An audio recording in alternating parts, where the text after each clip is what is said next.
Well, what's going on, people? Welcome to the Trumpet Dungeon.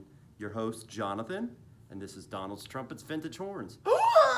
What? Did he say Donalds Trumpets? But check it out. This channel is about brass and brass alone. My dad, Donald, when he passed, God rest his soul, left me a lot of really cool vintage horns. So I decided, you know what? Let me do something in his honor and catalog all these beautiful pieces of American history and French and English. And German and Czechoslovakian before they're slowly released back into the wild. So welcome. If you haven't subscribed, go ahead and click that subscribe button right now.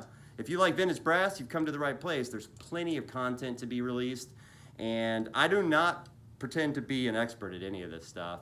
Actually, I avoided brass my entire life. Always heard my dad playing, but always associated it with like nerdy band stuff and church choirs, etc., and just didn't like it. And then something miraculous happened. Whenever my father passed away, which was a very sad thing, I got his collection of instruments and started playing, and it was as if his passion for the instruments transferred to me. So that's pretty cool. Keep the fire alive, right? And that's exactly what this is doing. So without further ado, I've been pretty excited to make this video. All weekend, actually, I've been thinking about it. I've been playing this horn and having a lot of fun. It's a beautiful sounding instrument. The looks, the lacquer's fair to poor, fair to middling, right? Which, again, that doesn't bother me. Some people it may, but I've actually been meeting a lot of people that like the weathered look, right? It definitely does give it character, there's no doubt. You don't want any rust holes or anything, but just typical wear from a vintage instrument. It's kind of cool. But what kind of vintage instrument is this? Well, this is a 1955 Mt Vernon Vincent Bach Stradivarius. And this is interesting. I want to see if I can get this to focus. You'll have the Model 37, Model 43. This one, though, is Model, it's blank. So it makes you wonder, was this like an experimental bell size or whatever that they were using? I don't know. I wasn't able to find a lot of information out about it, but one thing I do know is they definitely did not make a lot of these. As far as the quality, what makes a Mt Vernon Stradivarius better than a 2021 Stradivarius, or even a 90s or an 80s Stradivarius for that matter? A lot of factors that go into it. When Vincent Bach was actually running the shop, obviously you're going to have a lot more focus to detail, etc. But what I'm finding through a lot of these horns is just the quality of the metal. I don't know, I'm not an alchemist, right? But whatever they put into these metals definitely makes a difference long term. I'll look at some cheaper horns that are beautiful on the outside. They put all their time into, it's kind of like, some of these women out there, right?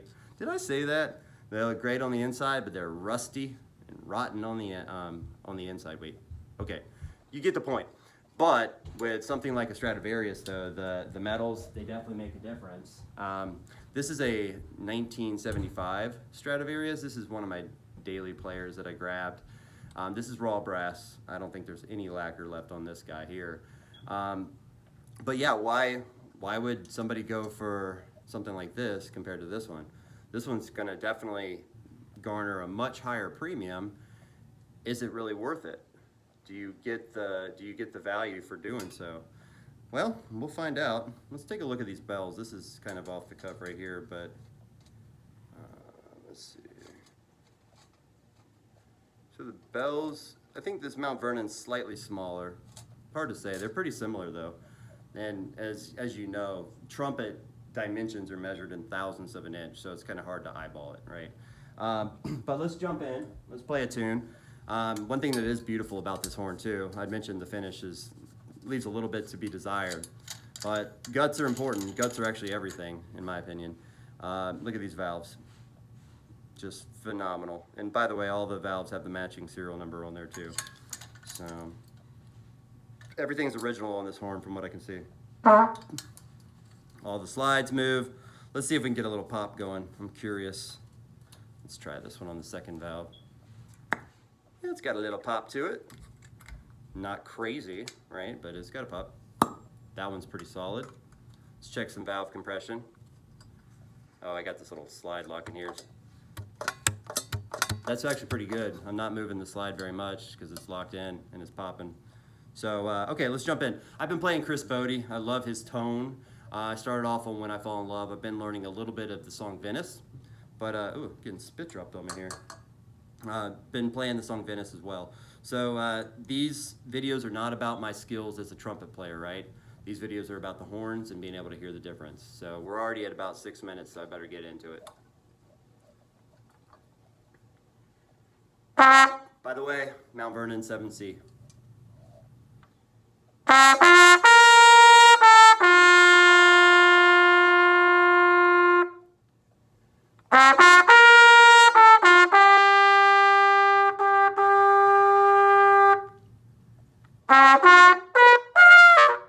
Sorry.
This one definitely has a darker sound.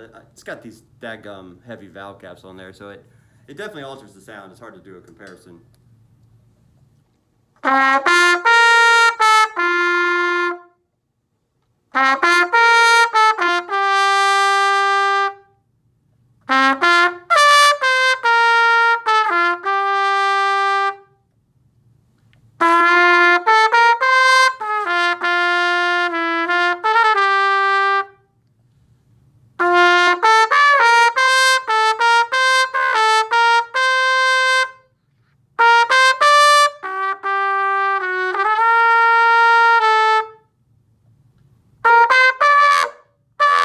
Ooh, horrible.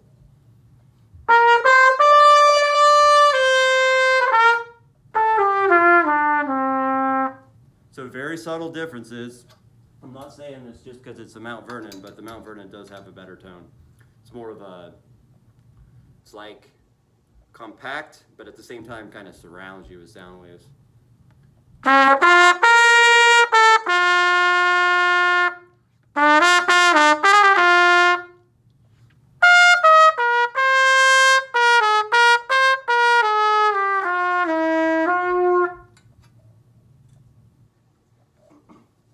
Martin Committee, this has been the guy to compare him to.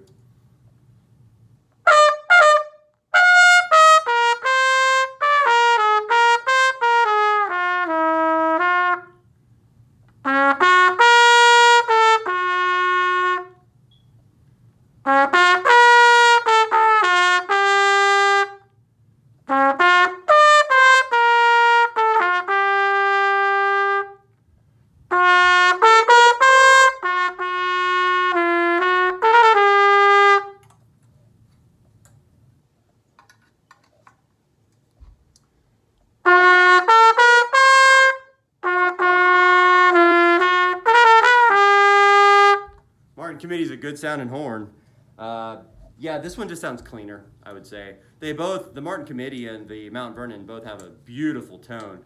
The Mount Vernon's almost, this sounds a little bit warmer, believe it or not, to me, but it also sounds cleaner and crisper and just more organized overall. Slotting's really good on this. Mount Vernon's got, the Committee has the traditional, little bit sloppier slotting in between notes. But check it out. Mount Vernon, beautiful trumpet. Excellent trumpet. I don't know, this one versus the daily Stradivarius that I have, those valve caps really affect the sound, so it's hard to tell. I don't think it's a fair comparison, unfortunately, and I don't have any others to go with. But, okay, so would I use this Mount Vernon or this Elkhart Stradivarius? Mount Vernon all day. every day. Would I do the Martin Committee or the Mt Vernon? It's hard. That's a hard call. Can I just keep both of them? I really don't know which one I would choose. There goes my finger ring. Obviously the committee looks a lot better, but I really don't know. I'd probably just go with this. There's so many committees out there on the marketplace. Something that's unique, hard to find. Mt Vernon all day.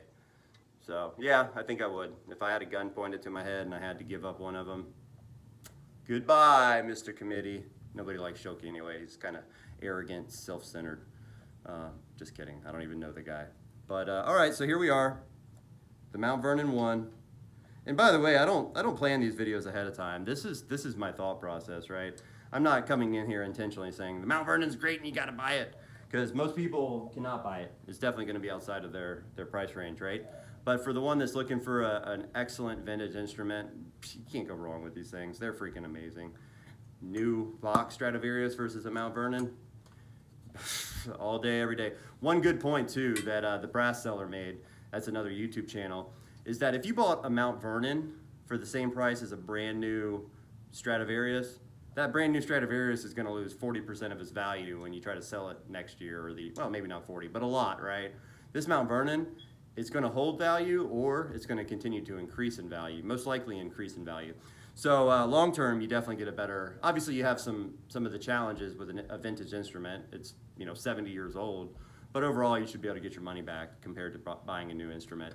So vintage instruments typically are hands down a better value, but you got to know what you're buying. There's so much crap out there on the web, and it's, oh, I found it in my granddaddy's attic and blah, blah, blah. You're just trying to scam people, right? So make sure you find a dealer that you can actually, it's hard nowadays, especially with coronavirus, you can't go play an instrument. So you want to find out as much as you can about a horn before you jump into it, especially some of the professional horns. It's just too big of a risk to take. So if you haven't subscribed and you made it this far, you either like trumpets or you love Jonathan. I'm gonna say you like trumpets, so you better hurry up and click that subscribe button. That way you don't miss any of these, especially if you're in the market for a vintage horn. You don't wanna come back and see one of these videos and find out that it's already gone. So subscribe. I need subscribers. That's what I need. It makes me feel good. So thanks again. This is a little bit longer video than normal, but this is also a little bit better trumpet than normal. So peace out, people. Glad you came. Glad you made it. Mt Vernon.